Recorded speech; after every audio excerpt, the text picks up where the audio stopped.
ating mga kasamahang reserve officers. So, any source of commissionship, magandang balita po para sa mga reserve officers.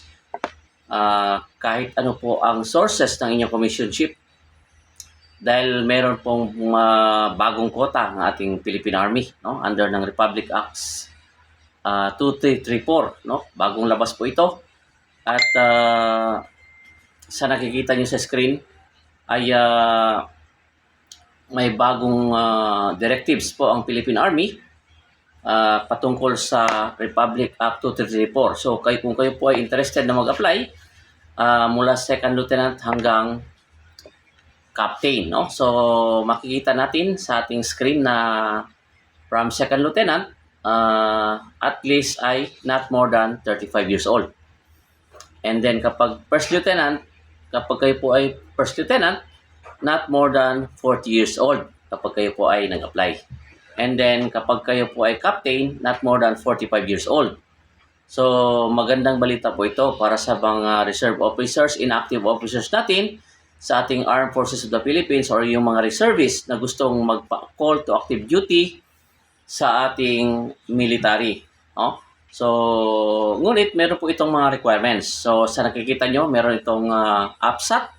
So, you have to take the AFP Service Aptitude Test. At pangalawa, yung AQE na tinatawag, yung Army Qualifying Exam.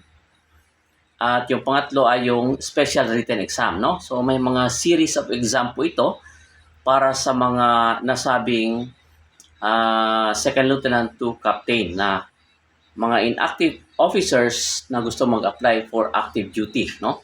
So ito na po ang pinalit sa officer preparatory course, no?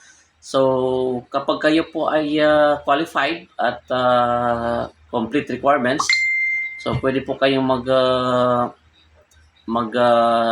pwede po kayong sumangguni sa pinakamalapit na mga community defense centers or reserve command, no, sa inyong lugar ng Philippine Army. Or pwede rin kayong mag-direct sa Philippine Army procurement office, no, or sa G1.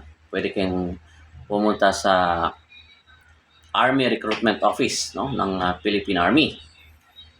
So nandun po lahat ang mga qualifications at mga requirements, no. So sa nakikita nyo sa mga nakikita nyo sa mga requirements sa ating sa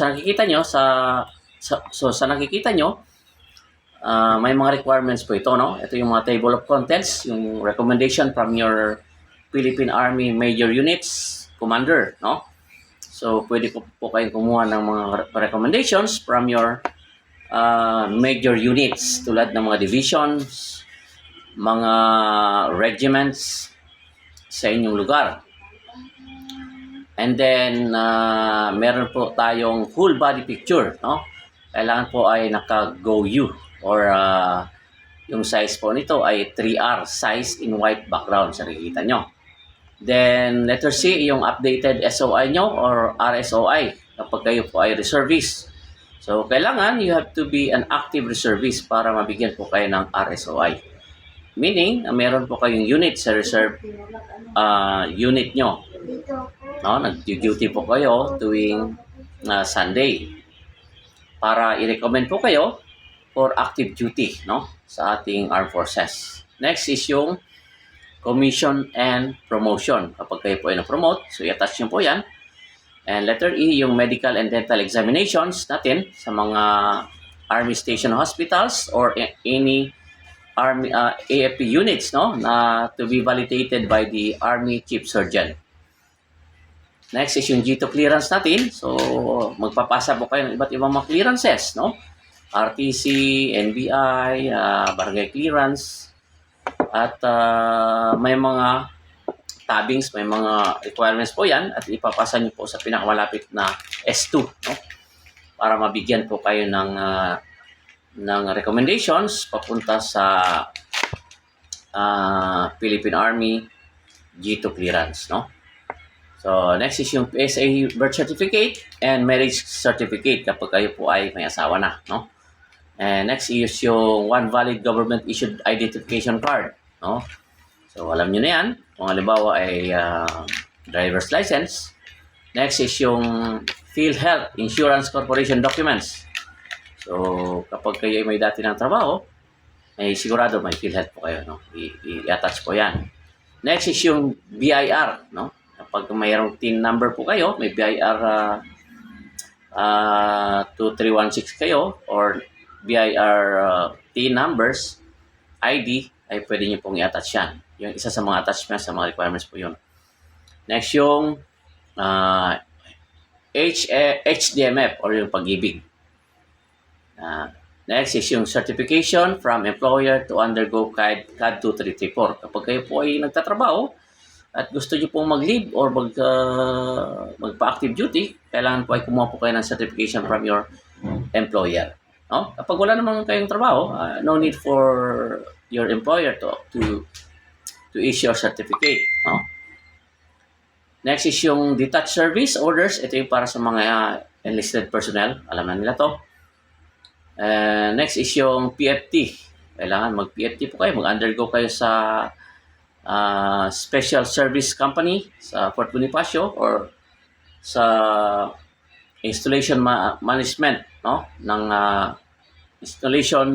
installation or sa installation management command ng Philippine Army. So doon po kayo mag undergo ng physical fitness test. Next yung APSAT result, i-attach nyo po yan, at yung letter P ay yung Army Qualifying Examinations. So doon po yun tinitake sa Army Recruitment Office. At yung last ay yung special written exam, no? Special written exam, ano to?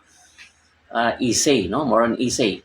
Yung AQE naman ay ito yung more on ano to, IQ test, no, ng Philippine Army. At yung APSAT, ito yung battery test or service aptitude test. So, yun po ang mga qualifications and requirements para sa quota ngayong quarter na ito, no, ng ating Philippine Army. So, maraming salamat.